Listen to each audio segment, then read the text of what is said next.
ಪರೀಕ್ಷಾ ಅಕ್ರಮಗಳನ್ನು ತಡೆಯೋದಕ್ಕೆ task force ರಚನೆ ಮಾಡಲಾಗಿದೆ ಅಂತ ಪ್ರಧಾನಿ ನರೇಂದ್ರ ಮೋದಿ ಹೇಳಿದ್ದಾರೆ. ಜಾಲತಾಣದಲ್ಲಿ ವಿಡಿಯೋ ಶೇರ್ ಮಾಡಿರುವಂತಹ ಪ್ರಧಾನಿ ನರೇಂದ್ರ ಮೋದಿ, ನಂದನ್ ನೀಲೇಕಣಿ ನೇತೃತ್ವದಲ್ಲಿ ಕಾರ್ಯಪಡೆ ರಚನೆಯನ್ನ ಮಾಡಿದ್ದೀವಿ. ದೋಷಮುಕ್ತ ಹೈಟೆಕ್ ಪಾರದರ್ಶಕತೆಗೆ ಒತ್ತನ್ನು ನೀಡಲಾಗಿದೆ. ಪ್ರಶ್ನೆ ಪತ್ರಿಕೆಗಳಿಗೆ ಕೇಂದ್ರದಿಂದ ಡಿಜಿಟಲ್ ಕವಚವನ್ನು ಹಾಕ್ತಾ ಇದ್ದೀವಿ. ಪರೀಕ್ಷಾ ವ್ಯವಸ್ಥೆ ನೀಟ್ ಆಗಿಸಲು ಕೇಂದ್ರ ಕ್ರಮ ಕೈಗೊಂಡಿದೆ ಅಂತ ಪ್ರಧಾನಿ ಮೋದಿ ಹೇಳಿದ್ದಾರೆ. ಇನ್ನು ಇನ್ಫೋಸಿಸ್ ಸಹ ಸಂಸ್ಥಾಪಕ ನಂದನ್ ನಿಲೇಕಣಿ ನೇತೃತ್ವದಲ್ಲಿ 6 ಮಂದಿ ತಜ್ಞರಿರೋ ಟಾಸ್ಕ್ ಫೋರ್ಸ್ ರಚನೆ ಮಾಡಲಾಗಿದೆ. ತಂಡದಲ್ಲಿ ಮಾಜಿ ಇಸ್ರೋ ಅಧ್ಯಕ್ಷ ಎಸ್ ಸೋಮನಾಥ್, ಮಾಜಿ ಐಬಿ ನಿರ್ದೇಶಕ ತಪನ್ ದೇಕಾ, ಐಐಟಿ ಚೆನ್ನೈ ನಿರ್ದೇಶಕ ಕೆವಿ ಕಾಮಕೋಟಿ, ಮಾಜಿ ಶಿಕ್ಷಣ ಕಾರ್ಯದರ್ಶಿ ಅನಿತಾ ಕರ್ವಾಲ್, ಲಾಜಿಸ್ಟಿಕ್ಸ್ ತಜ್ಞ ಅಮೃತ್ ಲಾಲ್ ಮೀನಾ ಅವರನ್ನೊಳಗೊಂಡಂತೆ ಟಾಸ್ಕ್ ಫೋರ್ಸ್ ರಚನೆಯಾಗಲಿದೆ. ನೀಟ್ ಅಕ್ರಮ ಪ್ರತಿಭಟನೆ ಬೆನ್ನಲ್ಲೇ ಪರೀಕ್ಷಾ ಅಕ್ರಮಗಳನ್ನು ತಡೆಯುವ ಉದ್ದೇಶದಿಂದ ಇವತ್ತು ಕಠಿಣ ಬಿಲ್ ಒಂದನ್ನು ಕೇಂದ್ರ ಸರ್ಕಾರ ಲೋಕಸಭೆಯಲ್ಲಿ ಮಂಡಿಸ್ತಾ ಇದೆ. ಸಾರ್ವಜನಿಕ ಪರೀಕ್ಷೆಗಳ ತಿದ್ದುಪಡಿ ವಿಧೇಯಕ 2026 ಲೋಕಸಭೆಯಲ್ಲಿ ಮಂಡನೆ ಮಾಡಲಾಗುತ್ತೆ. ತ್ವರಿತ ವಿಚಾರಣೆಗಾಗಿ ಫಾಸ್ಟ್ ಟ್ರ್ಯಾಕ್ ಕೋರ್ಟ್ಗಳ ಸ್ಥಾಪನೆ, ಸಂಘಟಿತ ಅಪರಾಧಗಳಿಗೆ ಗರಿಷ್ಠ 10 ಕೋಟಿವರೆಗೆ ಹಾಗೂ ವೈಯಕ್ತಿಕ ಅಪರಾಧಗಳಿಗೆ 50 ಲಕ್ಷದವರೆಗೂ ದಂಡವನ್ನು ವಿಧಿಸಲಾಗುತ್ತೆ. ಇನ್ನು ಇಂದಿನ ಚರ್ಚೆಯನ್ನು ತೇಜಸ್ವಿ ಸೂರ್ಯ ಹಾಗೂ ಬನ್ಸುರಿ ಸ್ವರಾಜ್ ಮುನ್ನಡೆಸುವಂತ ಸಾಧ್ಯತೆ ಇದೆ. ಇನ್ನು ಇವತ್ತು ಸಂಸತ್ನಲ್ಲಿ ಸಾರ್ವಜನಿಕ ಪರೀಕ್ಷೆಗಳ ತಿದ್ದುಪಡಿ ವಿಧೇಯಕ 2026 ಮಂಡಿಸೋಕೆ ಸರ್ಕಾರ ಸಜ್ಜಾಗಿದೆ. ಈ ಬೆನ್ನಲ್ಲೇ ಇವತ್ತು ಇಂಡಿಯಾ ಒಕ್ಕೂಟ ಸಭೆ ನಡೆಸ್ತಾ ಇದೆ. ಪಾರ್ಲಿಮೆಂಟ್ ಭವನದಲ್ಲಿ ಇಂಡಿಯಾ ಒಕ್ಕೂಟ ಮೀಟಿಂಗ್ ಮಾಡ್ತಿದೆ.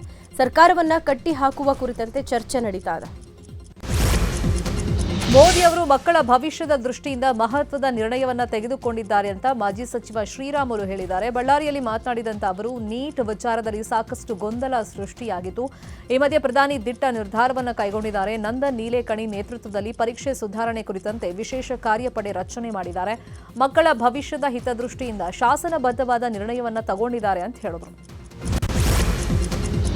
ಇವತ್ತು ಸರ್ಕಾರ ಮಂಡಿಸೋಕೆ ಹೊರಟಿರೋ ಬಿಲ್ ಕುರಿತಂತೆ ಸಮಾಜವಾದಿ ಪಕ್ಷದ ಮುಖ್ಯಸ್ಥ ಅಖಿಲೇಶ್ ಯಾದವ್ ಪ್ರತಿಕ್ರಿಯೆ ಕೊಟ್ಟಿದ್ದಾರೆ. ನೀಟ್ ಪ್ರತಿಭಟನೆಯಲ್ಲಿ ಭಾಗಿಯಾದ ವಿದ್ಯಾರ್ಥಿಗಳ ವಿರುದ್ಧ ಸರ್ಕಾರ ಕೇಸ್ ದಾಖಲಿಸುತ್ತದೆ. ಅದನ್ನು ಸರ್ಕಾರ ಮೊದಲು ನಿಲ್ಲಿಸಬೇಕು. ಇನ್ನು ಪರೀಕ್ಷೆಗಳಲ್ಲಿ ಸುಧಾರಣೆ ತರೋಕೆ ಬಿಲ್ ತರ್ತಾ ಇದ್ದೀರಾ ಅಂತ ಆದ್ರೆ ಎಲ್ಲಾ ಪಕ್ಷದ ಮುಖಂಡರನ್ನ ವಿಶ್ವಾಸಕ್ಕೆ ಪಡಿಬೇಕು ಅಂತ ಹೇಳಿದ್ರು.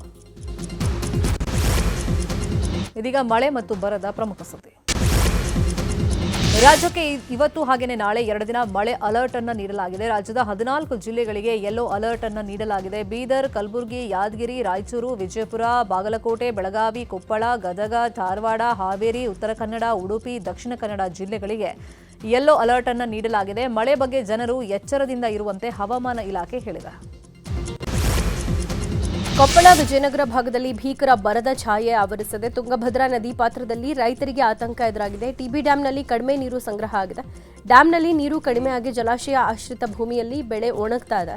ಇನ್ನು ಡ್ಯಾಂನಲ್ಲಿ ನೀರಿಲ್ಲದೆ ಜಲಚರಗಳು ಸಾವನ್ನಪ್ತಾ ಇದ್ದು ಆತಂಕ ಹೆಚ್ಚಾಗಿದೆ. ಸದ್ಯ ಬಚಾವತ್ ಆಯೋಗದ ತೀರ್ಪು ಪಾಲಿಸೋಕೆ ರೈತರು ಆಗ್ರಹ ಮಾಡುತ್ತಿದ್ದಾರೆ. ರಾಜ್ಯದಲ್ಲಿ ಬರದ ಛಾಯೆಗೆ ಅನ್ನದಾತನ ಬದುಕು ಅಕ್ಷರಶಃ ಕತ್ತಲಾಗಿದೆ. ಭೀಕರ ಬರ ಹಿನ್ನೆಲೆಯಲ್ಲಿ ಬಿಜೆಪಿ ಮುಖಂಡರು ಬರ ಅಧ್ಯಯನದ ಪ್ರವಾಸವನ್ನು ಕೈಗೊಂಡಿದ್ದಾರೆ. ರಾಜ್ಯದಲ್ಲಿ 6 ತಂಡಗಳಾಗಿ ಬರ ಅಧ್ಯಯನವನ್ನ ಮಾಡಲಿದ್ದಾರೆ. ಇವತ್ತು ಎಂಎಲ್ಸಿ ಸಿಟಿ ರವಿ ನೇತೃತ್ವದ ತಂಡ ಕೊಪ್ಪಳ ಜಿಲ್ಲೆಯಲ್ಲಿ ಬರ ಅಧ್ಯಯನ ಮಾಡಲಿದೆ. ಮಹಾರಾಷ್ಟ್ರದ ರಾಧಾಕೃಷ್ಣ ನೀರಾವರಿ ಯೋಜನೆಯನ್ನು ವಿರೋಧಿಸಿ ಕರ್ನಾಟಕದ ರೈತರು ಇವತ್ತು ಗಡಿಯಲ್ಲಿ ಬೃಹತ್ ಪ್ರತಿಭಟನೆ ಹಮ್ಮಿಕೊಂಡಿದ್ದಾರೆ. ಮಹಾರಾಷ್ಟ್ರದ ಕೊಲ್ಲಾಪುರ ಜಿಲ್ಲೆಯ ಇಂಚಲಕರಂಜಿ ನಗರಕ್ಕೆ ನೀರು ಸರಬರಾಜು ಮಾಡೋ ಯೋಜನೆಗೆ ಮಹಾರಾಷ್ಟ್ರ ಸರ್ಕಾರ ಮುಂದಾಗಿದೆ. ಮಹಾರಾಷ್ಟ್ರದ ಮಹಾಕುತಂತ್ರದ ಕುರಿತು ನಮ್ಮೂರಲ್ಲಿ ನ್ಯೂಸ್ 18 ಕಾರ್ಯಕ್ರಮದ ಮೂಲಕ ವಿಸ್ತಾರ ವರದಿ ಪ್ರಸಾರ ಮಾಡಿತ್ತು. ಈ ಬೆನ್ನಲ್ಲೇ ಕೃಷ್ಣಾ ತೀರದ ರೈತರು ಈಗ ಯೋಜನೆಯನ್ನು ವಿರೋಧಿಸಿ ಬೃಹತ್ ಹೋರಾಟಕ್ಕೆ ಸಜ್ಜಾಗಿದ್ದಾರೆ. ಚಿಕ್ಕೋಡಿ ತಾಲೂಕಿನ ಕಲ್ಲೋಳ ಗ್ರಾಮದ ಕೃಷ್ಣಾ ನದಿ ಪಕ್ಕದಲ್ಲೇ ನೂರಾರು ರೈತರು, ಕನ್ನಡ ಪರ ಸಂಘಟನೆಗಳು ಹೋರಾಟ ಮಾಡಲಿದ್ದಾರೆ. ಇದೀಗ ರಾಜ್ಯದ ಪ್ರಮುಖ ಸುದ್ದಿ. ವಿವಿಧ ಬೇಡಿಕೆಗಳ ಈಡೇರಿಕೆಗಾಗಿ ಕೋಲಾರದ ಮಾಲೂರಿನಲ್ಲಿ ಇವತ್ತು ಟಿಪ್ಪರ್ ಲಾರಿ ಮಾಲೀಕರ ಮುಷ್ಕರವನ್ನು ಕರೆಯಲಾಗಿದೆ. ಇವತ್ತು ಬೆಳಗ್ಗೆಯಿಂದಲೇ ನೂರಾರು ಟಿಪ್ಪರ್ಗಳ ಓಡಾಟ ಬಂದ್ ಮಾಡಲಾಗಿದೆ. ಕ್ರಷರ್ಗಳಿಂದ ಎಂಸ್ಯಾಂಡ್ ಜೆಲ್ಲಿ ಸಾಗಾಣಿಕೆಗೆ ಬಳಸುವಂತಹ ಟಿಪ್ಪರ್ಗಳ ಓಡಾಟ ನಿಲ್ಲಿಸಲಾಗಿದೆ. ಸಾಗಾಣಿಕೆಗೆ ಸೂಕ್ತವಾದ ರಾಯಲ್ಟಿ, ಜಿಎಸ್ಟಿ ಬಿಲ್ ನೀಡಲು ಟಿಪ್ಪರ್ ಲಾರಿ ಮಾಲೀಕರು ಆಗ್ರಹವನ್ನು ಮಾಡಿದ್ದಾರೆ. ಬೆಂಗಳೂರು ಮೆಟ್ರೋದಲ್ಲಿ ಅವಾಚ್ಯ ಶಬ್ದಗಳಿಂದ ನಿಂದಿಸಿರುವ ಆರೋಪ ಕೇಳಿಬಂದಿದೆ. ಈ ಬಗ್ಗೆ ವಿಡಿಯೋ ಒಂದು ಜಾಲತಾಣಗಳಲ್ಲಿ ವೈರಲ್ ಆಗ್ತಾ ಇದೆ. ಭಾನುವಾರ ಮಧ್ಯಾಹ್ನ ಮೆಜೆಸ್ಟಿಕ್ ಮೆಟ್ರೋ ನಿಲ್ದಾಣದಲ್ಲಿ ಘಟನೆ ನಡೆದಿರುವುದು. ಮೆಟ್ರೋ ಹತ್ತುವಾಗ ಇತರ ಮಹಿಳಾ ಪ್ರಯಾಣಿಕರು ಅಡ್ಡ ಬಂದ ಹಿನ್ನೆಲೆ ಟ್ರೈನ್ ಒಳಗೆ ಇತರ ಮಹಿಳಾ ಪ್ರಯಾಣಿಕರಿಗೆ ಅವಾಚ್ಯ ಶಬ್ದ ಬಳಕೆ ಮಾಡಲಾಗಿದೆ ಎನ್ನಲಾಗಿದೆ. ಕೂಡಲೇ ಅವಾಚ್ಯ ಶಬ್ದಗಳಿಂದ ನಿಂದಿಸಿದ ಮಹಿಳೆ ವಿರುದ್ಧ ಕ್ರಮ ಕೈಗೊಳ್ಳಬೇಕು ಅಂತ ಜನ ಒತ್ತಾಯಿಸಿದ್ದಾರೆ. ಭ್ರಷ್ಟ ಅಧಿಕಾರಿಗಳನ್ನ ಹಿಡ್ಕೊಟ್ರೆ 1 ಲಕ್ಷ ರೂಪಾಯಿ ಬಹುಮಾನವನ್ನು ನೀಡೋದಾಗಿ ಸೇವ್ ಕಬಿನಿ ತಂಡದ ಸದಸ್ಯ ವಕೀಲ ರವಿಕುಮಾರ್ ಹೇಳಿದ್ದಾರೆ. ಮೈಸೂರಲ್ಲಿ ವಿವಿಧ ಇಲಾಖೆಗಳಲ್ಲಿ ಪ್ರಮಾಣ ಪತ್ರಗಳನ್ನು ಪಡೆಯೋದಕ್ಕೆ ಸಾರ್ವಜನಿಕರು ಪರದಾಡುವಂತಾಗಿದೆ. ಲಂಚ ನೀಡದೆ ಯಾವುದೇ ಸೇವೆ ಸಿಗ್ತಾ ಇಲ್ಲ. ಜನರ ಸಂಕಷ್ಟಕ್ಕೆ ಅಧಿಕಾರಿಗಳು ಸ್ಪಂದಿಸ್ತಾ ಇಲ್ಲ. ಅಧಿಕಾರಿಗಳನ್ನ ರೆಡ್ ಹ್ಯಾಂಡ್ ಆಗಿ ಹಿಡ್ಕೊಟ್ರೆ 1 ಲಕ್ಷ ಬಹುಮಾನ ಕೊಡ್ತೀವಿ ಅಂತ ರವಿಕುಮಾರ್ ಹೇಳಿದ್ದಾರೆ. ಲಾರಿಯಲ್ಲಿ ಹೊತ್ತೊಯ್ಯಲಾಗ್ತಾ ಇದ್ದ ಬೃಹತ್ ಟ್ಯಾಂಕ್ ರಸ್ತೆಯಲ್ಲಿ ಕಳಚಿ ಬಿದ್ದು ಟ್ರಾಫಿಕ್ ಜಾಮ್ ಉಂಟಾಗಿತ್ತು. ಮೈಸೂರು ಚನ್ನರಾಯಪಟ್ಟಣ ಹೆದ್ದಾರಿಯಲ್ಲಿ ಘಟನೆ ನಡೆದಿದೆ. ಮಂಡ್ಯದ ಕೆಆರ್ಪೇಟೆಯ ಮುರುಕನಹಳ್ಳಿ ಬಳಿ ಟ್ಯಾಂಕ್ ರಸ್ತೆಗೆ ಅಡ್ಡಲಾಗಿ ಬಿದ್ದಿದೆ. ಅಜ್ಮೇರ್ನಿಂದ ನಂಜನಗೂಡು ಕೈಗಾರಿಕಾ ಪ್ರದೇಶಕ್ಕೆ ಟ್ಯಾಂಕ್ ತಗೊಂಡು ಹೋಗಲಾಗ್ತಾ ಇತ್ತು. ಸದ್ಯ ಕ್ರೇನ್ ಮೂಲಕ ಟ್ಯಾಂಕ್ ರಸ್ತೆ ಬದಿಗೆ ಸರಿಸಲಾಗಿದೆ.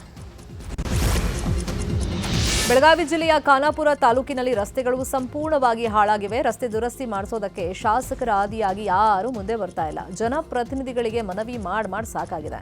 ರಸ್ತೆ ದುರಸ್ತಿಯನ್ನ ಮಾಡಿಸೋದಕ್ಕೆ ಶಾಸಕರು ನಿರ್ಲಕ್ಷ್ಯ ತೋರ್ತಿದ್ದಾರೆ ಅಂತ ಹೇಳಿ ಆರೋಪ ಕೇಳಿಬಂದಿದೆ. ಕಿತ್ತೂರು ಖಾನಾಪುರ ತಾಲೂಕಿನ ಗಡಿಭಾಗವಾದ ಇಟಗಿ ಬೇಕವಾಡ ರಸ್ತೆ ಗುಂಡಿ ಬಿದ್ದಿದ್ದು ಕೂಡಲೇ ಸರಿಪಡಿಸುವಂತೆ ಆಗ್ರಹ ಕೇಳಿಬಂದಿದೆ. ರಸ್ತೆಯಲ್ಲಿ ನಿಂತ ವಿಡಿಯೋ ಮಾಡಿದ ರೈತ ಮುಖಂಡರು ಸರ್ಕಾರದ ವಿರುದ್ಧ ಆಕ್ರೋಶವನ್ನು ವ್ಯಕ್ತಪಡಿಸಿದ್ದಾರೆ.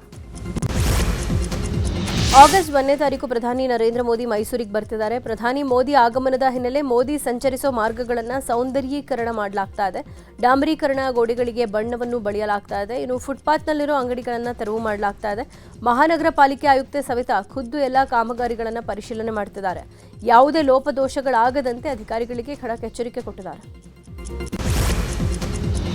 ರಾಜ್ಯದಲ್ಲಿ ತೀವ್ರ ಬರಗಾಲವಿದ್ದು ಈ ಕೂಡಲೇ ರೈತರ ಸಾಲ ಮನ್ನಾ ಮಾಡಬೇಕು ಅಂತ ಹೇಳಿ ಕನ್ನಡ ಪರ ಹೋರಾಟಗಾರ ವಾಟಾಳ್ ನಾಗರಾಜ್ ಆಗ್ರಹ ಮಾಡಿದ್ದಾರೆ. ರೈತರಿಗೆ ವಿಶೇಷ ಪ್ಯಾಕೇಜ್ ಘೋಷಣೆ ಮಾಡಬೇಕು ಅಂತಲೂ ವಾಟಾಳ್ ನಾಗರಾಜ್ ಆಗ್ರಹ ಮಾಡಿದ್ದಾರೆ. ಇವತ್ತು ಮಧ್ಯಾಹ್ನ 1:00 ಮೈಸೂರಲ್ಲಿ ವಾಟಾಳ್ ಪ್ರತಿಭಟನೆಯನ್ನ ಮಾಡಲಿದ್ದಾರೆ. ಆರ್ಗೇಟ್ ಬಳಿಯಲ್ಲಿ ಖಾಲಿ ತಟ್ಟೆ ಹಿಡ್ಕೊಂಡು ವಾಟಾಳ್ ಪ್ರತಿಭಟನೆಯನ್ನ ಮಾಡಲಿದ್ದಾರೆ. ರಾಜ್ಯದ ಪದವಿ ಹಾಗೂ ಇಂಜಿನಿಯರಿಂಗ್ ವಿದ್ಯಾರ್ಥಿಗಳಿಗೆ ಎಚ್ಐವಿ ಪರೀಕ್ಷೆ ಕಡ್ಡಾಯ ಮಾಡಲಾಗಿದೆ. ಯುವ ಜನರಲ್ಲಿ ಎಚ್ಐವಿ ಸೋಂಕಿನ ಪ್ರಮಾಣ ಹೆಚ್ಚಾಗ್ತಾ ಇರುವ ಹಿನ್ನೆಲೆ ಈ ನಿರ್ಧಾರ ಕೈಗೊಳ್ಳಲಾಗಿದೆ. ಆರಂಭಿಕ ಹಂತದಲ್ಲೇ ಸೋಂಕು ಪತ್ತೆ ಹಚ್ಚಿ ಕಡಿವಾಣ ಹಾಕೋಕೆ ನಿರ್ಧರಿಸಲಾಗಿದೆ. ಇನ್ನು ಈ ವಿಶೇಷ ಅಭಿಯಾನಕ್ಕೆ ವಿದ್ಯಾರ್ಥಿಗಳು ಸಹಕರಿಸಬೇಕು ಅಂತ ಆರೋಗ್ಯ ಇಲಾಖೆ ಮನವಿ ಮಾಡಿದೆ. ಯುದ್ಧ ಭೂಮಿಯಲ್ಲಿ ಪರಾಕ್ರಮ ಮೆರೆದಂತ T-55 ಸರಣಿಯ ಟ್ಯಾಂಕ್ ಮಂಗಳೂರಿಗೆ ಬಂದಿದೆ. ಕದ್ರಿಯಲ್ಲಿರುವಂತಹ ಯುದ್ಧ ಸ್ಮಾರಕದ ಬಳಿಯಲ್ಲೇ ಈ ಟ್ಯಾಂಕ್ ಪ್ರದರ್ಶನಕ್ಕೆ ಇಡಲಾಗಿದೆ. ಯುದ್ಧದಲ್ಲಿ ಪಾಲ್ಗೊಂಡು ನಿವೃತ್ತಿಯಾದ ಬಳಿಕ ಟ್ಯಾಂಕ್ ಮತ್ತಿತರ ವಸ್ತುಗಳನ್ನು ಪ್ರದರ್ಶನಕ್ಕೆ ಇಡಲಾಗಿದೆ. ಅದರಂತೆ ಈ ಟ್ಯಾಂಕ್ ನೀಡುವಂತೆ ಸಂಸದ ಕ್ಯಾಪ್ಟನ್ ಬ್ರಿಜೇಶ್ ಚೌಟಾ ಮನವಿ ಮಾಡಿದರು. ಬ್ರಿಜೇಶ್ ಚೌಟಾ ಮನವಿಯಂತೆ ಯುದ್ಧ ಟ್ಯಾಂಕ್ ಮಂಗಳೂರಿಗೆ ಬಂದಿದೆ. ಕಾರು ಗರಾಜ್ ಹೊತ್ತಿ ಉರಿದಿರುವ ಘಟನೆ ಬೆಂಗಳೂರಿನ ತನಿಸಂದ್ರದಲ್ಲಿ ನಡೆದಿದೆ. ಬೆಂಕಿಯ ಕೆನ್ನಾಲಿಗೆಗೆ ಗ್ಯಾರೇಜ್ನಲ್ಲಿದ್ದ 20ಕ್ಕೂ ಹೆಚ್ಚು ಕಾರುಗಳು ಸುಟ್ಟು ಭಸ್ಮವಾಗಿವೆ. ಸ್ಥಳಕ್ಕೆ ಅಗ್ನಿಶಾಮಕ ತಂಡ ಆಗಮಿಸಿ ಬೆಂಕಿ ನಂದಿಸೋ ಕಾರ್ಯ ಮಾಡಿದೆ. ರಾಯಚೂರಿನ ದೇವದುರ್ಗದ ನಗರಗುಂಡ ಗ್ರಾಮದಲ್ಲಿ ಚಿರತೆ ಕಾಣಿಸಿಕೊಂಡಿದೆ. ಗ್ರಾಮದ ಬೆಟ್ಟದಲ್ಲಿ 2 ದಿನಗಳಿಂದ ಚಿರತೆ ಕಾಣಿಸಿಕೊಳ್ತಾ ಇದ್ದು ರಾತ್ರಿ ಹೊತ್ತು ಜನವಸತಿ ಪ್ರದೇಶಗಳತ್ತ ಚಿರತೆ ಓಡಾಟ ಹೆಚ್ಚಾಗಿದೆ. ಈಗಾಗಲೇ ಮೇಕೆಯನ್ನ ಹೊತ್ತೊಯ್ದು ಚಿರತೆ ಕೊಂದು ಹಾಕಿದ್ದು ಜನರಲ್ಲಿ ಮತ್ತಷ್ಟು ಆತಂಕವನ್ನು ಹೆಚ್ಚು ಮಾಡಿದೆ. ಸದ್ಯ ಅರಣ್ಯ ಅಧಿಕಾರಿಗಳು 2 ಬೋನ್ಗಳನ್ನು ಅಳವಡಿಕೆ ಮಾಡಿದ್ದು ಸಿಸಿ ಕ್ಯಾಮೆರಾ, ಡ್ರೋನ್ ಕ್ಯಾಮೆರಾಗಳ ಮೂಲಕ ಚಿರತೆ ಚಲನವಲನ ಪತ್ತೆಗೆ ಮುಂದಾಗಿದ್ದಾರೆ. ರಾಜ್ಯದಲ್ಲಿ ಎಸ್ಐಆರ್ ಪ್ರಕ್ರಿಯೆ ನಡೀತಾ ಇದೆ. ಇವರಿಗೆ 4.1 ಕೋಟಿಗೂ ಹೆಚ್ಚು ಜನರ ಗಣತಿ ನಮೂನೆಯನ್ನು ಡಿಜಿಟಲೀಕರಣ ಮಾಡಲಾಗಿದೆ. 6.41 ಲಕ್ಷಕ್ಕೂ ಹೆಚ್ಚು ಮತದಾರರು ಆನ್ಲೈನ್ ರಿಜಿಸ್ಟರ್ ಮಾಡಿದ್ದು 13.5 ಲಕ್ಷ ಮತದಾರರು ಮರಣ ಹೊಂದಿದ್ದಾರೆ. 4.59 ಲಕ್ಷ ಮಂದಿ 2 ಕಡೆ ಮತ ಹೊಂದಿರುವುದು ಪತ್ತೆಯಾಗಿದೆ. ಇದೀಗ ರಾಜಕೀಯದ ಪ್ರಮುಖ ಸುದ್ದಿ. ಸಿಎಂ ಡಿಕೆ ಶಿವಕುಮಾರ್ ದೆಹಲಿಗೆ ಪ್ರಯಾಣವನ್ನ ಬೆಳೆಸಿದ್ದಾರೆ. ಬೆಂಗಳೂರು ವಿಮಾನ ನಿಲ್ದಾಣದಿಂದ ಬೆಳಗ್ಗೆ 9:00 ದೆಹಲಿಯತ್ತ ಪ್ರಯಾಣವನ್ನ ಬೆಳೆಸಿದ್ದಾರೆ. ಶಾಸಕ ಕಂಪ್ಲಿ ಗಣೇಶ್ ಕೂಡ ದೆಹಲಿಗೆ ಸಿಎಂ ಜೊತೆಯಲ್ಲೇ ತೆರಳುತ್ತಾ ಇದ್ದಾರೆ. ಇನ್ನು ಸಂತೋಷ್ ಲಾಡ್ ಸಿಎಂ ಜೊತೆಯಲ್ಲೇ ವಿಮಾನ ನಿಲ್ದಾಣದವರೆಗೆ ಆಗಮಿಸಿದ್ರು. ದೆಹಲಿಯಲ್ಲಿ ಹೈಕಮಾಂಡ್ ಭೇಟಿಯಾಗಿ ಸಂಪುಟ ವಿಸ್ತರಣೆ ಬಗ್ಗೆ ಸಿಎಂ ಮಾತುಕತೆ ನಡೆಸಲಿದ್ದಾರೆ ಅನ್ನೋ ಮಾಹಿತಿ ಇದೆ. ಇನ್ನೊಂದು ಕಡೆ ರಾಜ್ಯದಲ್ಲಿ ಬರಗಾಲದ ವಿಚಾರ ರಾಜ್ಯ ಸಂಸದರ ಜೊತೆಯಲ್ಲಿ ಸಿಎಂ ಡಿಕೆ ಶಿವಕುಮಾರ್ ಸಭೆಯನ್ನ ನಡೆಸಲಿದ್ದಾರೆ. ದೆಹಲಿ ಪ್ರಯಾಣಕ್ಕೂ ಮುನ್ನ ಬೆಂಗಳೂರಿನಲ್ಲಿ ಸಿಎಂ ಡಿಕೆಶಿ ಪ್ರತಿಕ್ರಿಯೆ ಕೊಟ್ಟಿದ್ದಾರೆ. ದೆಹಲಿಯಲ್ಲಿ ಎಲ್ಲ ಸಂಸತ್ ಸದಸ್ಯರನ್ನ ಭೇಟಿ ಮಾಡ್ತಿದ್ದೀನಿ. ರಾಜ್ಯದ ಬರ ಸಮಸ್ಯೆ, ಮೇಕೆದಾಟು, ಮಹದಾಯಿ ನೀರಾವರಿ ಯೋಜನೆ ಕುರಿತು ಚರ್ಚೆ ಆಗ್ತಾ ಇದೆ. ಸಂಸದರಿಗೆ ಎಲ್ಲವನ್ನೂ ಮನದಟ್ಟು ಮಾಡಿಕೊಡಬೇಕಾಗಿದೆ. ಸಿಎಂ ಆದ ಬಳಿಕ ಮೊದಲ ಬಾರಿಗೆ ಸಂಸತ್ ಸದಸ್ಯರ ಸಭೆ ಆಗ್ತಾ ಇದೆ ಅಂತ ಹೇಳಿದ್ರು. ಸಚಿವ ಸಂಪುಟ ವಿಸ್ತರಣೆ ವಿಚಾರವಾಗಿ ಬೆಂಗಳೂರಲ್ಲಿ ಮಾತನಾಡಿದಂತ ಸಿಎಂ ಡಿಕೆ ಶಿವಕುಮಾರ್ 1 ವಾರದ ಒಳಗೆ ಎಲ್ಲ ಪ್ರಕ್ರಿಯೆ ಮುಗಿಸ್ತೀನಿ, ಎಲ್ಲವೂ ಶೀಘ್ರದಲ್ಲೇ ಅಂತಿಮವಾಗುತ್ತೆ ಅಂತ ಹೇಳಿದ್ದಾರೆ. ಸಚಿವ ಸಂಪುಟ ರಚನೆ ವಿಚಾರವಾಗಿ ಬೆಂಗಳೂರಿನಲ್ಲಿ ಮಾತನಾಡಿದ ಶಾಸಕ ಸಂತೋಷ್ ಲಾಡ್, ಸಿಎಂ ದೆಹಲಿಗೆ ಹೊರಟಿದ್ದಾರೆ. ಹೈಕಮಾಂಡ್ ನೇತೃತ್ವದಲ್ಲಿ ಸಭೆ ನಡೆಸಿ ತೀರ್ಮಾನ ತೆಗೆದುಕೊಳ್ತಾರೆ. ಸಚಿವ ಸ್ಥಾನದ ಆಕಾಂಕ್ಷಿ ಇರೋರು ದೆಹಲಿಗೆ ಹೋಗಿದ್ದಾರೆ. ಎಲ್ರಿಗೂ ಆಸೆ ಇರುತ್ತೆ, ಹಾಗಾಗಿ ಹೋಗಿದ್ದಾರೆ. ಪಾರ್ಟಿ ಹೈಕಮಾಂಡ್ ಏನು ತೀರ್ಮಾನ ಮಾಡುತ್ತೋ ಅದೇ ಫೈನಲ್. ಇನ್ನು 2-3 ದಿನಗಳಲ್ಲಿ ಫೈನಲ್ ಆಗಬಹುದು ಅಂತ ಹೇಳಿದ್ರು. ರಾಜ್ಯದಲ್ಲಿ ಬರ ವಿಚಾರವಾಗಿ ಬಳ್ಳಾರಿಯಲ್ಲಿ ಮಾತನಾಡಿರುವಂತಹ ಬಿಜೆಪಿ ನಾಯಕ ಶ್ರೀರಾಮುಲು, ರಾಜ್ಯದಲ್ಲಿ ಬರಗಾಲ ಇದೆ, ರೈತರು ಸಂಕಷ್ಟದಲ್ಲಿದ್ದಾರೆ, ಜಮೀನು ಒಣಗಿದ್ದು ಕುಡಿಯೋ ಕೂಡ ನೀರಿಲ್ಲ. ಇಷ್ಟೆಲ್ಲ ಸಮಸ್ಯೆ ಇದ್ದು ಸರ್ಕಾರ ಪರಿಹಾರ ಘೋಷಣೆ ಮಾಡೋದು ಬಿಟ್ಟು ಡ್ರೋನ್ ಸರ್ವೆ ಮಾಡೋದಕ್ಕೆ ಮುಂದಾಗಿದೆ. ದೆಹಲಿ ಹಾಗೂ ಬೆಂಗಳೂರಿಗೆ ಮಾತ್ರ ಸಿಎಂ ಸೀಮಿತವಾಗಿದ್ದಾರೆ. ಮೊದಲು ಪರಿಹಾರ ಕೊಡಿ, ರೈತರು ಜಿಲ್ಲಾಧಿಕಾರಿ ಕಚೇರಿಗೆ ಅಲ್ದಾಡ್ತಿದ್ದಾರೆ ಅಂತ ಕಿಡಿಕಾರಿದ್ದಾರೆ. ಡ್ರಗ್ಸ್ ಮುಕ್ತ ಮೈಸೂರು ಮಾಡೋ ನಿಟ್ಟಿನಲ್ಲಿ ಇವತ್ತು ಜಿಲ್ಲಾ ಹಾಗೂ ನಗರ ಪೊಲೀಸ್ ಕಾರ್ಯಾಗಾರ ಹಮ್ಮಿಕೊಳ್ಳಲಾಗಿದೆ. ಈ ಹಿನ್ನೆಲೆ ಮೈಸೂರು ಜಿಲ್ಲಾ ಉಸ್ತುವಾರಿ ಸಚಿವ ಯತೀಂದ್ರ ಸಿದ್ದರಾಮಯ್ಯ ಡ್ರಗ್ಸ್ ಮುಕ್ತ ಮೈಸೂರು ಕಾರ್ಯಾಗಾರದಲ್ಲಿ ಭಾಗಿಯಾಗಲಿದ್ದಾರೆ. ಟೆರಿಷಿಯನ್ ಕಾಲೇಜಿನ ವಿದ್ಯಾರ್ಥಿಗಳ ಜೊತೆಗೆ ಸಂವಾದ ನಡೆಸಲಿದ್ದಾರೆ. ಬಳಿಕ ದಸರಾ ಪೂರ್ವಭಾವಿ ಸಿದ್ಧತೆ ಸಭೆಯಲ್ಲೂ ಭಾಗಿಯಾಗಿ ಮಾಹಿತಿ ಪಡೆಯಲಿದ್ದಾರೆ. ಬಿಜೆಪಿ ಎಸ್ಟಿ ಮೋರ್ಚಾದಿಂದ ಮೀಸಲಾತಿ ವಿಚಾರವಾಗಿ ಚಿತ್ರದುರ್ಗ ಜಿಲ್ಲೆ ಚಳ್ಳಕೆರೆಯಲ್ಲಿ ಜನಜಾಗೃತಿ ಸಮಾವೇಶ ಕಾರ್ಯಕ್ರಮವನ್ನು ಹಮ್ಮಿಕೊಳ್ಳಲಾಗಿದೆ. ಎಸ್ಟಿ ಮೋರ್ಚಾದ ರಾಜ್ಯಾಧ್ಯಕ್ಷರಾದ ಬಂಗಾರು ಹನುಮಂತು ನೇತೃತ್ವದಲ್ಲಿ ಸಮಾವೇಶ ನಡೆಯಲಿದೆ. ಎಸ್ಟಿ ಸಮುದಾಯಕ್ಕೆ ನೀಡಿರುವಂತಹ 7.5% ಮೀಸಲಾತಿ ವಿಳಂಬ ನೀತಿ ಕುರಿತಂತೆ ಜಾಗೃತಿ ನೀಡೋದಕ್ಕೆ ಕಾರ್ಯಕ್ರಮ ಆಯೋಜನೆ ಮಾಡಲಾಗಿದೆ. ರಾಜ್ಯ ಬಿಜೆಪಿ ಎಸ್ಟಿ ಮುಖಂಡರುಗಳು ರಮೇಶ್ ಜಾರಕಿಹೊಳಿ, ಬಿ ಶ್ರೀರಾಮುಲು, ಶಿವನಗೌಡ ನಾಯಕ, ರಾಜುಗೌಡ ಸೇರಿದಂತೆ ಹಲವರು ಜನಜಾಗೃತಿ ಸಮಾವೇಶದಲ್ಲಿ ಪಾಲ್ಗೊಳ್ಳುತ್ತಾರೆ. ಮೌಲ್ವಿಗಳ ವಿರುದ್ಧ ಅವಹೇಳನಕಾರಿ ಹೇಳಿಕೆ ಕೊಟ್ಟಿದ್ದ ಸಿಟಿ ರವಿ ವಿರುದ್ಧ ಕೇಸ್ ದಾಖಲಾಗಿತ್ತು. ಈ ಬಗ್ಗೆ ನಿನ್ನೆ ನೋಟಿಸ್ ಕೊಡೋಕೆ ಸಿಟಿ ರವಿ ನಿವಾಸಕ್ಕೆ ಪೊಲೀಸರು ಆಗಮಿಸಿದ ವೇಳೆ ಹೈ ಡ್ರಾಮಾ ನಡೆದಿದೆ. ಇದೀಗ ವಿಚಾರಣೆಗೆ ಹಾಜರಾಗೋಕೆ ಪರಿಷತ್ ಸದಸ್ಯ ಸಿಟಿ ರವಿ 7 ದಿನಗಳ ಕಾಲಾವಕಾಶ ಕೇಳಿದ್ದಾರೆ. ಈ ಬಗ್ಗೆ ಪತ್ರ ಬರೆದಿರೋ ಸಿಟಿ ರವಿ, ನಿನ್ನೆ ನೋಟಿಸ್ ಕೊಟ್ಟು ಇವತ್ತು ವಿಚಾರಣೆಗೆ ಬರೋಕೆ ಹೇಳ್ತಾ ಇದ್ದೀರಾ, ನಾನು ಪರಿಷತ್ ಸದಸ್ಯ, ನನಗೆ ಬರ ಪರಿಶೀಲನೆ ನಡೆಸೋಕೆ ಬೇರೆ ಕಡೆ ಹೋಗೋದಿದೆ, ಹೀಗಾಗಿ ನನಗೆ ವಕೀಲರ ಮೂಲಕ ಕಾನೂನು ಸಲಹೆ ಪಡೆದು 7 ದಿನಗಳ ಒಳಗಾಗಿ ವಿಚಾರಣೆಗೆ ಹಾಜರಾಗೋಕೆ ಸಮಯ ಬೇಕು ಅಂತ ಪತ್ರ ಬರೆದಿದ್ದಾರೆ. ಇದೀಗ ಕ್ರೈಮ್ ಲೋಕದ ಪ್ರಮುಖ ಸುದ್ದಿ. ಬೆಂಗಳೂರಲ್ಲಿ ಇತ್ತೀಚೆಗೆ ಗ್ಯಾಸ್ ಸಿಲಿಂಡರ್ ಕಳ್ಳತನ ಮಾಡುವ ಪ್ರಕರಣಗಳು ಜಾಸ್ತಿ ಆಗ್ತಾ ಇದೆ. ಯಲಹಂಕ ಬಳಿಯ ಕಟ್ಟಿಗೆಹಳ್ಳಿಯಲ್ಲಿ ವ್ಯಕ್ತಿಯೊಬ್ಬ ಬಿಲ್ಡಿಂಗ್ನಲ್ಲಿದ್ದ ಗ್ಯಾಸ್ ಸಿಲಿಂಡರ್ ಕದ್ದು ಎಸ್ಕೇಪ್ ಆಗಿದ್ದಾನೆ.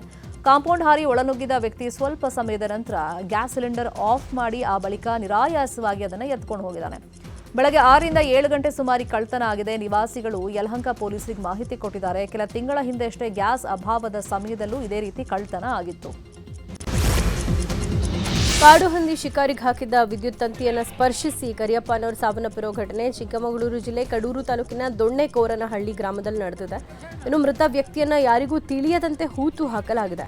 ಘಟನೆ ಸಂಬಂಧ ಇದೀಗ 3 ವಶಕ್ಕೆ ಪಡೆಯಲಾಗಿದೆ. ದೊಣ್ಣೆಕೋರನಹಳ್ಳಿ ಗ್ರಾಮದ ಚಂದ್ರಪ್ಪ, ಕೆಂಚಪ್ಪ, ಯದುಕುಮಾರ್ರನ್ನ ಬಂಧಿಸಲಾಗಿದೆ. ಯುಗಟಿ ಪೊಲೀಸ್ ಠಾಣೆಯಲ್ಲಿ ಎಫ್ಐಆರ್ ದಾಖಲಾಗಿದೆ. ದಾವಣಗೆರೆ ಶಕ್ತಿ ದೇವತೆ ದುರ್ಗಾಂಬಿಕಾ ದೇವಿ ಚಿನ್ನಾಭರಣ ಕಳ್ಳತನ ಮಾಡಲಾಗಿದೆ. ಲಕ್ಷಾಂತರ ಮೌಲ್ಯದ ಚಿನ್ನಾಭರಣ ಕದ್ದು ಕರಗಿಸಿ ಚಿನ್ನದ ಗಟ್ಟಿ ಮಾಡಿಸಿ ಮಾರಾಟವನ್ನು ಮಾಡಲಾಗಿದೆ. ದುರ್ಗಾಂಬಿಕಾ ದೇವಿ ಪೂಜಾರಿಯಾದ ಆಕಾಶ್ ಅನ್ನೋರಿಂದ ಕೃತ್ಯ ಆಗಿದೆ. ಇನ್ನು ಘಟನೆ ಸಂಬಂಧ ನಿನ್ನೆ ಸಭೆಯಾಗಿತ್ತು. ಸಭೆಯಲ್ಲಿ ಆಕಾಶ್ನನ್ನ ಮಾಜಿ ಸಚಿವ ಮಲ್ಲಿಕಾರ್ಜುನ್ ತರಾಟೆಗೆ ತಗೊಂಡಿದ್ದಾರೆ. ಇದೇ ವೇಳೆ ಆತನಿಂದ ಚಿನ್ನ ಖರೀದಿ ಮಾಡಿದ ವ್ಯಾಪಾರಿಗೂ ತರಾಟೆಗೆ ತಗೊಂಡಿದ್ದಾರೆ. ಎಷ್ಟು ಚಿನ್ನ ಇತ್ತು ಎಲ್ಲವನ್ನೂ ವಾಪಸ್ ಕೊಡಬೇಕು ಅಂತ ಹೇಳಿ ಮಲ್ಲಿಕಾರ್ಜುನ್ ಖಡಕ್ ಎಚ್ಚರಿಕೆಯನ್ನು ಕೊಟ್ಟಿದ್ದಾರೆ. ಬಾಗಲಕೋಟೆ ಡಿಸಿಸಿ ಬ್ಯಾಂಕ್ ಮ್ಯಾನೇಜರ್ ದೋಖಾ ಪ್ರಕರಣ ಸಂಬಂಧ ಕೊನೆಗೂ ಬ್ಯಾಂಕ್ ಮ್ಯಾನೇಜರ್ ವಿರುದ್ಧ ಎಫ್ಐಆರ್ ದಾಖಲಾಗಿದೆ. 65 ಲಕ್ಷ ರೂಪಾಯಿ ತನ್ನ ವೈಯಕ್ತಿಕ ಖಾತೆಗೆ ಜಮಾ ಮಾಡಿಸಿಕೊಂಡು ಎಸ್ಕೇಪ್ ಆಗಿರೋ ಮ್ಯಾನೇಜರ್ ಗುರುರಾಜ್ ವಿರುದ್ಧ ನ್ಯೂಸ್ 18 ವರದಿ ಬಿತ್ತರ ಮಾಡಿತ್ತು. ವರದಿಯ ಬೆನ್ನಲ್ಲೇ ಗುರುರಾಜ್ ವಿರುದ್ಧ ಲೋಕಾಪುರ ಠಾಣೆಯಲ್ಲಿ ಎಫ್ಐಆರ್. ಉತ್ತರ ಪ್ರದೇಶದ ಹಾಪುರ್ ಬಳಿಯಲ್ಲಿ ಭೀಕರ ಅಪಘಾತ ಸಂಭವಿಸಿದೆ. ಡೆಲ್ಲಿ ಲಕ್ನೋ ಎಕ್ಸ್ಪ್ರೆಸ್ ವೇನಲ್ಲಿ 2 ಕಾರುಗಳ ನಡುವೆ ಅಪಘಾತ ಉಂಟಾಗಿದೆ. ಘಟನೆಯಲ್ಲಿ 2 ಕಾರುಗಳು ಸಂಪೂರ್ಣವಾಗಿ ನಜ್ಜುಗುಜ್ಜಾಗಿವೆ. ಒಡಿಶಾದಲ್ಲಿ ಜಗನ್ನಾಥ ಯಾತ್ರೆ ಅದ್ಧೂರಿಯಾಗಿ ನಡೆದಿದೆ. ಒಡಿಶಾ ಕಡಲ ತೀರದಲ್ಲಿ ಖ್ಯಾತ ಮರಳು ಚಿತ್ರ ಕಲಾವಿದ ಸುದರ್ಶನ್ ಪಟ್ನಾಯಕ್ ಜಗನ್ನಾಥನ ಚಿತ್ರ ಬಿಡಿಸಿ ಗಮನ ಸೆಳೆದಿದ್ದಾರೆ.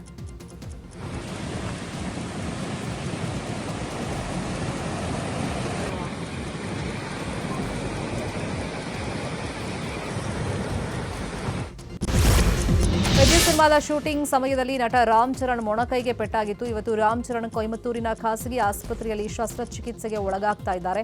ಈ ಸಂದರ್ಭದಲ್ಲಿ ರಾಮ್ಗೆ ಧೈರ್ಯವನ್ನು ತುಂಬುವುದಕ್ಕೆ ಇಡೀ ಮೆಗಾಸ್ಟಾರ್ ಕುಟುಂಬ ಕೊಯಮತ್ತೂರಿಗೆ ತೆರಳಿದೆ.